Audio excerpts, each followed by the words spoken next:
Welcome to the Living the Dream podcast with Curveball. If you believe, you can achieve.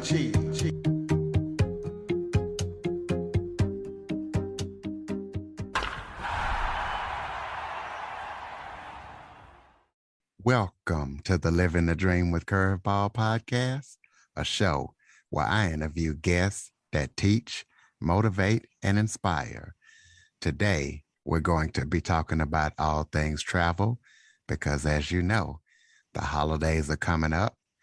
A lot of you are going to be traveling, so I figured it would be good to have a travel expert on, as I am joined by the founder of Yampu Tours, Monica Irauzqui. Monica is a New York Times speaker as well as a travel expert and trainer.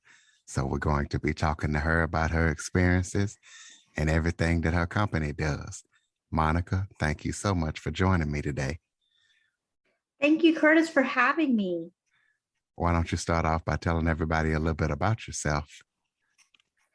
Well, 23 years ago, my husband and I had traveled to Machu Picchu just the year earlier, and we were trying to decide, what our next move was career-wise.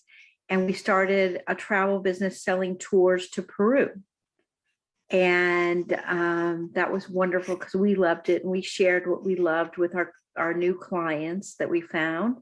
And every year we went to a new destination, and then we started selling new tours, and now we do over 70 countries. All right. Well, sounds like you definitely are doing a lot there. Tell us about your experience. Owning a tour company has been amazing because I'm able to share what I'm passionate about with people all day long. And I'm always thinking about what I'm passionate about. And I really like making people happy. So, and travel makes people happy most of the time. So that's a really nice, reason to get up every morning. And, I never complain about it being Monday or, even though I do like Fridays because I drink margaritas on Fridays, but I do love what I do. Absolutely. It's 5 o'clock somewhere. So tell us about some of the places that you have actually went to and why they were some of your favorite places. Well, okay. So I guess I'll start with Peru because my husband's from Peru. That was the trip that inspired us to start doing this. And I've been back almost every year, not for the last 2 years, but before that, almost every year. And Peru has just a little bit of everything. It has, of course, has Machu Picchu in the Andes and Cusco. These are the really beautiful places. Should be on everybody's bucket list. Just out of God's imagination, just beautiful. You just want to stand there and just take it all in and meditate and be quiet and just watch. That's always how I feel when I go to Machu Picchu. But Cusco, Peru also has the jungle and all the beautiful plants and fruits and vegetables that come from the jungle. It has the desert, one of the driest deserts in the world, the Nazca Desert. It has so many different kinds of biospheres. It has the jungle, the Andes, the desert, the ocean, and the fusion of food that comes from all of these different areas, and also all the immigrants that have come in over the years, the Chinese, the Japanese, the Spanish, of course, who came so many years ago and made such a big influence on Peru. And then, of course, the Andeans and the people that live there themselves. So we have this beautiful mesh of different cultures that go into the food with these beautiful ingredients. So I always like to talk to people about the food in Peru. It's one of my favorite things. And usually I'll include like a cooking tour. We also, Peru has stayed very in the Andes and also in the jungle. You'll see that people have kept to their culture. They're not Lima is a very sophisticated city, but when you get out to some of the smaller villages, they have a very deep culture that's so different from ours that I really enjoy sharing that and learning about their culture and seeing how different yet similar they are to me. That always makes a big impact on me and my family and my clients. So I share this with all the clients. So I would say Peru, I've gone on about it too much, but also Kenya is one of my favorites because I love nature and I love animals and I love the people in Kenya again. So, being on safari, I could just do it. Some people think they can't do it more than 3 or 4 days, but seriously, I did it for a month, just visiting safari camp after safari camp, and I just loved it. So I couldn't live without Kenya. And then I could just go on and on all day long. I mean, I love Italy, I love Greece, I love Japan. Laos was an unexpected treasure. And I went there just before COVID. So I was so grateful to have gone there. Cambodia is an amazing country with amazing people and such an interesting, intricate history that's sad and devastating, yet has brought us some of the most beautiful people I've ever met on earth. Anyway, Curtis, you have to stop me because I could go on and on. Well, tell us about, you said in your bio how you feel that everyone should use a tour company to schedule travel. Why do you feel that way?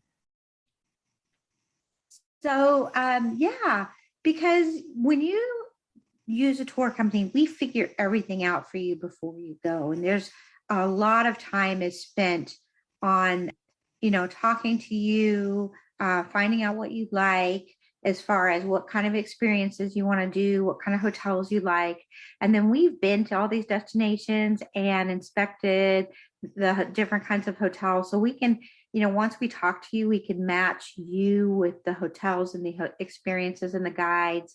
And we take a lot of time to match everything perfectly. And then we really work through the details of every single detail from the time you arrive on the plane. Someone is there waiting for you with a sign. And this was always one of the most important services in a tour, because right when you get off the plane and you're tired, sometimes you've traveled 8, 10, 12 hours, 14 hours, 18 hours to get there. And somebody with a cheerful face is waiting for you, and they whisk you off and take you to your hotel and help you get checked in. And it's such a great way. And now, after COVID, I feel like it's safer not to get in the car with a stranger. The cars are very clean and they're definitely going to be there. Right now, there's a shortage of transportation worldwide, as far as I can tell.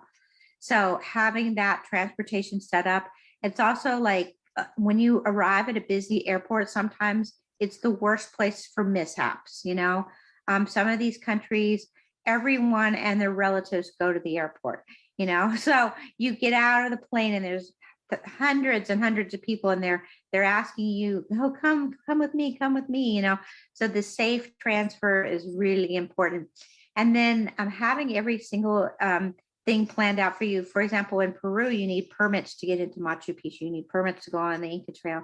So all of these little details, the train, all the tickets, everything has been bought for you. So while you're on, so it helps you to budget, because really the only thing you don't pay for in advance is your meals and tips and shopping.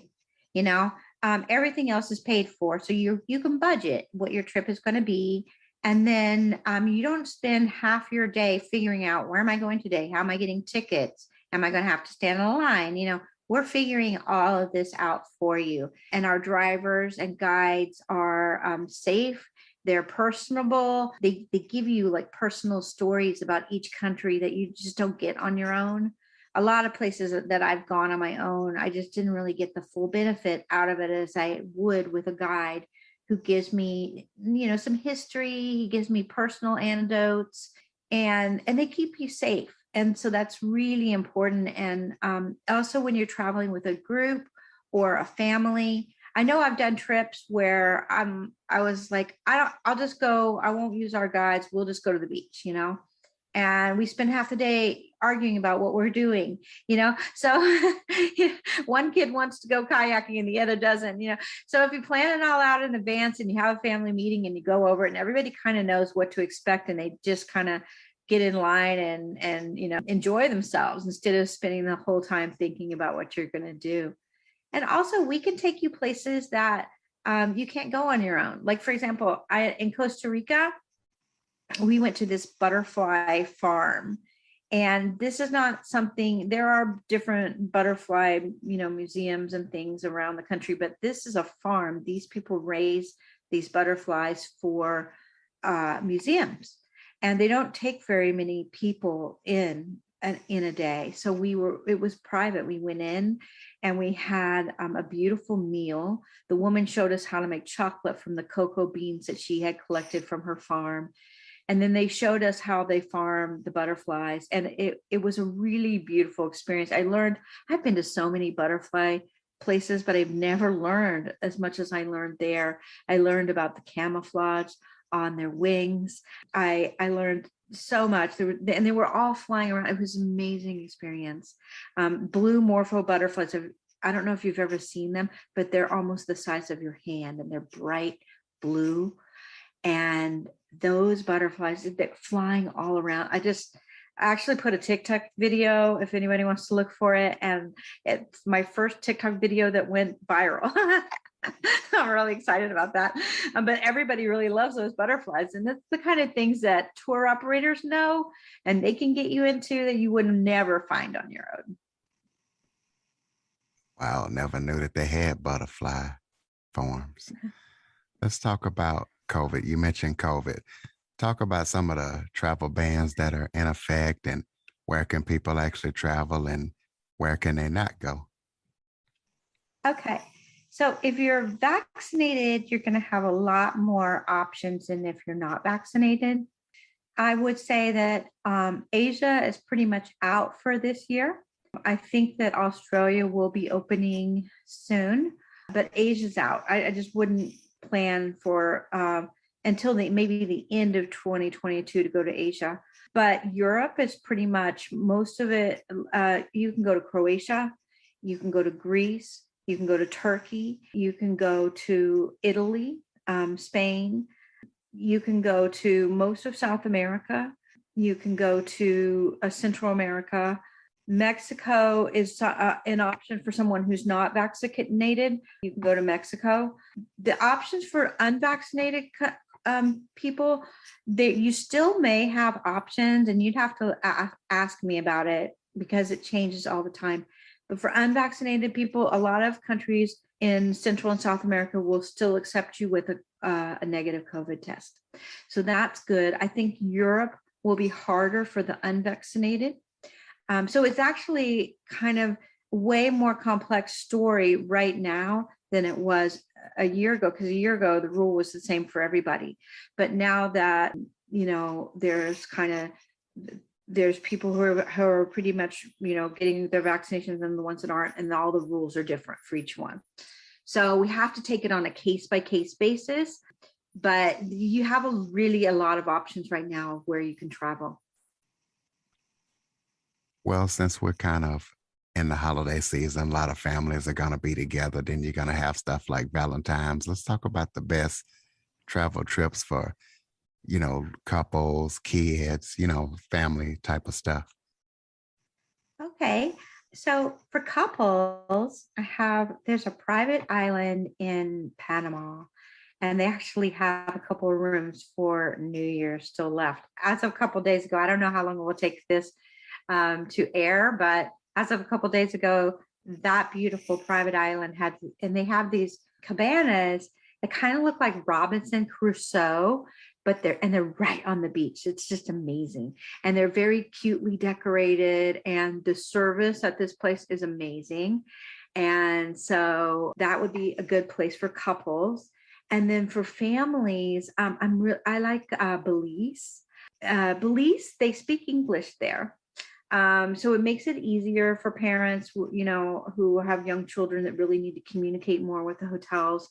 And Belize has the second largest reef in the world after Australia. So there's some amazing snorkeling. And I still have this picture of my daughter when she was about 10 snorkeling, and she had picked up, something, and I forget what it was, but it was something that she'd found under the ocean, and it was really beautiful.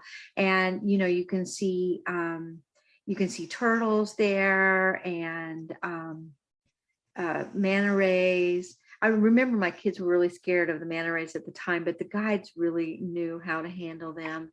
And it's really, you go into Sharks Alley, so you see these little sharks, but they're not harmful ones. They're like reef sharks. So really beautiful, clear water. So really, Belize is one that's really good. Ecuador is great for families because the Galapagos is like a science lab.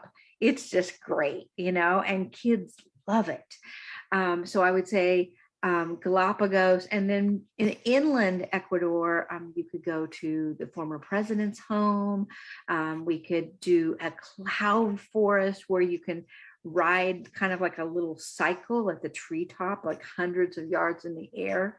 That's incredible. So we could do something like that in Ecuador. Costa Rica is always like for kids. There's so many. That's where the butterfly place I was telling you about is. There's so many birds and monkeys and sloth and just animals everywhere in nature, not in a zoo, but just out, just walking on a trail. You can see so much wildlife in Costa Rica.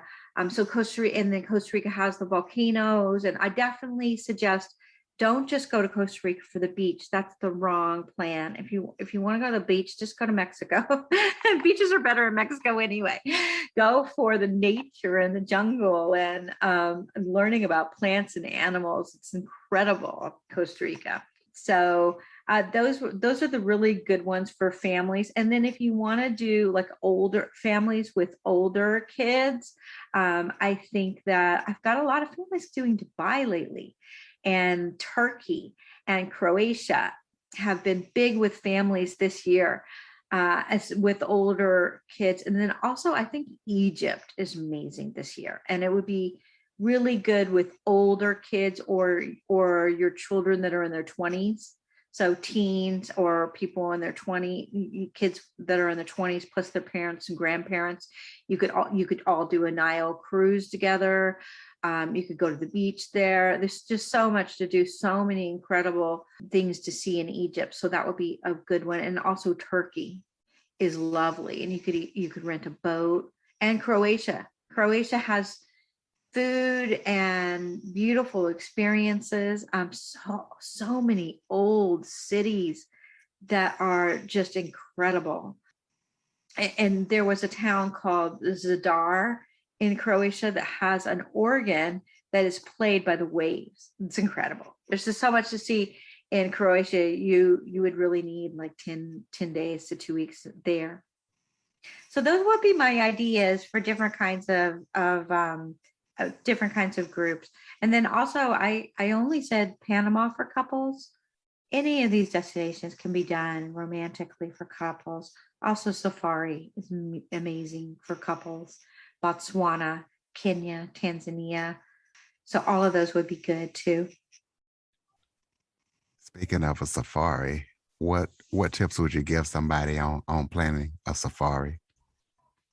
So I actually have done a speech on that at one of the travel shows. I believe it was in London Times.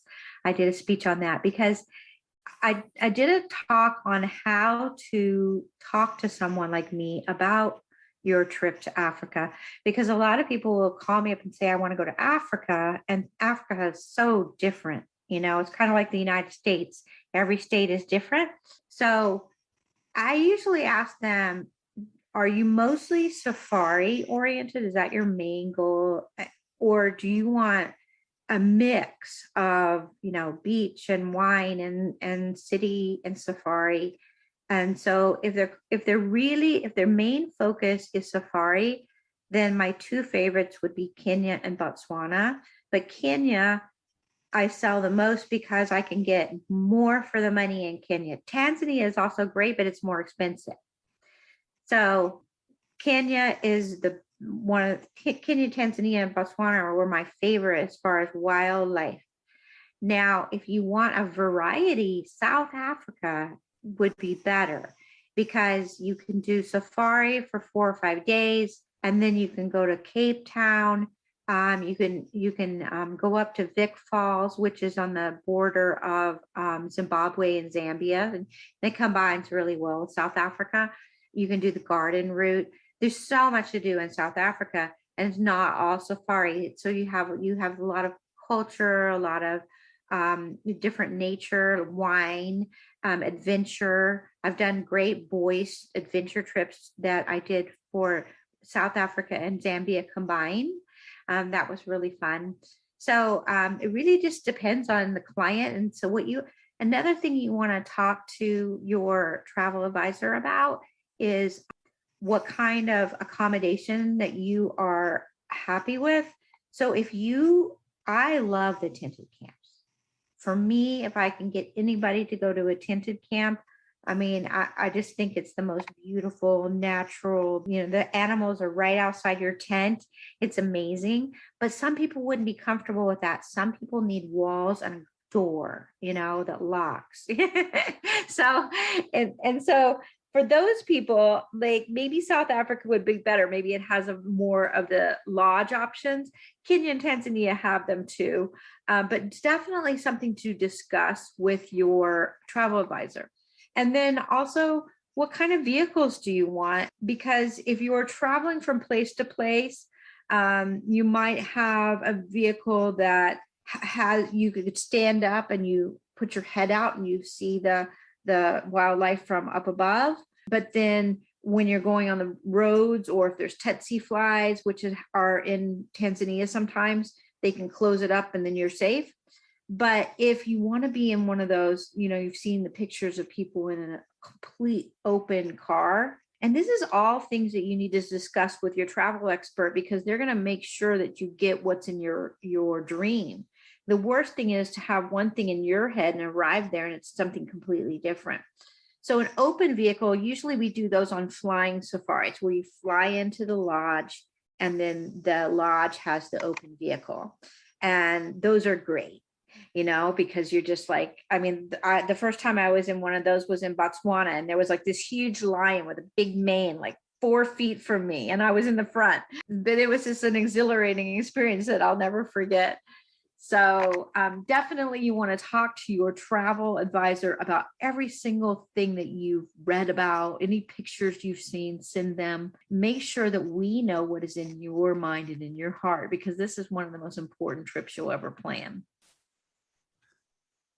Well, talk about disability accommodations. You have people that are blind and have all types of disabilities. How do you guys accommodate people with disabilities? Well, in Africa, there are safaris that can do wheelchairs. If someone is blind, anywhere in the world that I would send them, our guides could completely take care of them and really make it a beautiful experience. And any kind of disability or any kind of anything from being in a wheelchair to maybe it's an allergy, we need to know about it, and we will make sure that every single person you're going to meet along the way knows that that maybe for example, you're just allergic to shellfish. Every single place that you eat will know that you're allergic to shellfish, or you have any kind of disability, and we will tailor make the itinerary around. I have some clients that knees are failing and they want to get out and see these things, but they really just can't walk that far. So some things like we can do like a different entrance. Like most people have to walk a path, but then sometimes they have an entrance that somebody that has a disability being able to walk would be able to go less, or they could go. I know in Iguazu, Argentina, they have wheelchairs with huge wheels. They can get out on those paths. So some places we can find things like that. Um, so we definitely do our best to work on, getting the best trip for anybody. Just need to really be open with us about what you need. Well, in some places you go to, you have to have malaria medicine. So give some tips on getting the right malaria medicine and what people would need to do to take care of that. That's a great question. So I have a blog on that in my somewhere on my website, and it's called "The Good, the Bad of Malaria." There is a chart on the CDC website, and it's really hard to find, and I have it on my blog, and you can just click the link. And if anybody wants it, I can send it to you. That chart goes through the different kinds of malaria medicine there are and what the pros and cons of them are. And then each country that you're visiting has different kinds of malaria. Not all pills will work for each country. So there's another chart on the CDC website that will show you what malaria medicine is good in what countries. And then me personally, I usually give my family and me Malarone. It's more expensive, but you take it the day before. So you don't have to take it like well before and well after. Like you only take it for the time you're there. And I believe it's one pill a day, and it doesn't have bad side effects. In fact, it actually clears up your acne because you can also use that for acne medicine. So that one is the one that I like, but it may not be for everyone. And it's good to also have read the pros and the cons before you go see your doctor, because if you go, I mean, I'm from a small town, so I don't mean to knock small towns, but if you go to a small town doctor that hasn't had a lot of experience with travel, they may recommend Larium, which is way too strong, and you don't need that in most places, and that really messes with your head. So you want to make sure that you kind of know what you want, and then you ask the doctor, can I have this? Because the doctor knows what you're allergic to, what your other health limitations are. And then you also just need to cross-reference it with that page, that's what country you're going and if it works there. But Malarone works in most of the places that I sell. So that's the one I usually tell people that I use, but I'll also always check with your doctor. Well, I know this is going to be different in each area or each place you go, but talk about what to pack and how do you interact with the locals, just maybe in general, because I know it's different in each place. Yeah, so each place is different. One thing to think about now is water bottles, because some countries like Costa Rica, for example, and I think Kenya too, they don't, or maybe it's Rwanda, one of those, they don't allow a single-use plastic anymore. So taking a water bottle with you would be good. Most of the good hotels have good filtered water for you, so that you can get safe water to drink, but you're not using the single-use plastic.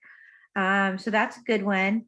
Always, layers on most places that you go have can vary a lot in temperature from morning to the afternoon to the night. So layers are always good.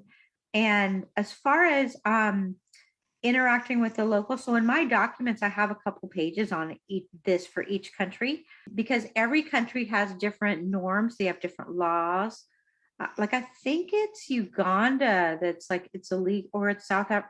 I think it's Uganda where it's illegal to walk across the street looking at your phone, which I think is so funny. That's probably I remembered it because my husband does that all the time. He walks across the road reading his phone, so that's illegal. So you want to know, like, in some countries, putting your foot up, like a bare foot up, is kind of like they frown upon that.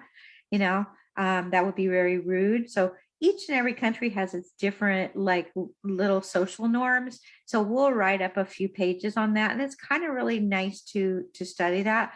But for the most part, everywhere I go, people are very friendly, and I suggest that you just try to talk to people. They're friendly. They want to know about you. They're probably intrigued with you because you're different. You're from a different culture. You look different from them. You dress differently from them.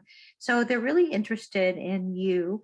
And so just, smile and, don't feel shy. Really interact because they love it. Everywhere I go, people love when I interact with them. The other thing is they just ask them questions about their life too. And you really get to know them, and it just makes your experience much more meaningful. Give us some tips on staying healthy when traveling. That's a great question.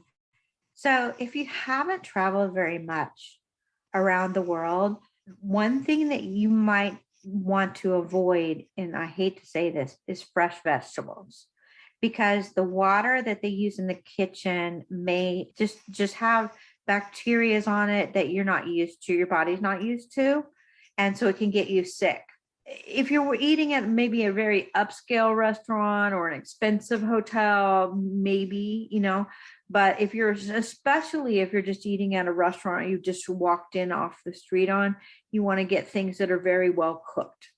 So that's the number one rule: is no fresh vegetables like out in the street, that have been washed with their water. Okay. And then also, depending on what country you're in, you might not be able to drink the water right out of the tap. So you do need some kind of, the hotel usually has water that's been processed and is tourist friendly. Our guides will bring water. In the countries where they're not allowed to bring water bottles, they'll bring, the purified water in a container that they can pour into your water bottle. So be careful of the water you drink. One thing that I never let my kids do is, if I'm in the Caribbean or anywhere that's hot, like Central America, and I love those small towns, really local fishing villages, in those hot, sultry destinations. So if you're there, and especially like third world, like Central America, like their electricity can go on and off. So I would not let them have ice cream unless it was like a really well vetted place, and definitely not in one of those carts. When people walk around with carts, I wouldn't let my kids eat ice cream out of one of those carts. It had to be like in a mall or something, which I hate to go to malls when I travel, but it's just one of those things that if the ice cream gets unfrozen and frozen, you can get sick. I also got sick having mozzarella in Colombia. This was 25 years ago. That was stupid to do it. I was in my 20s. I didn't know. But I had fresh mozzarella at a bus station, and I was deathly ill for days. So fresh cheese, yeah, if you're in Tuscany, fine. But if you're in Colombia, no, So just be really careful about the dairy products that you eat. Also, like alcohol, make sure that I wouldn't take it off a street, just a street cart or something. I want to see it in a bar. I'd like to see the bartender pull it off the shelf, and so be careful, about what you're drinking, fresh vegetables, and just, you can't go wrong with rice and something really well cooked, in any country, or soups or things that have been boiled or fried or, sauteed, cooked really well at a good temperature. For those who would like to incorporate volunteering in their trips, tell them how they can do that. Well, that's a great question. We can do that in a lot of different places. One thing that you can do, anybody can do this, even if you don't have time, is go on the website Pack for a Purpose. And they have different hotels that they work with. And those hotels will usually have some kind of organization that they are supporting and they give back to. And they'll have a list of things that you can bring from home and leave with them that they need. So you fill your bag full of stuff, and then you can go shopping with all that empty space. So that's a really good thing you can do. You can volunteer.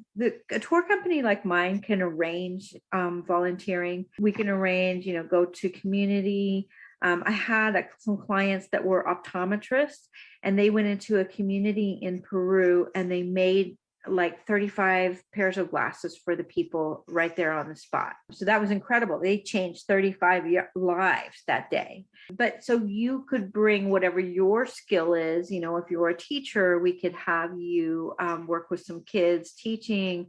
Even we've organized like games, like just playing soccer with some kids.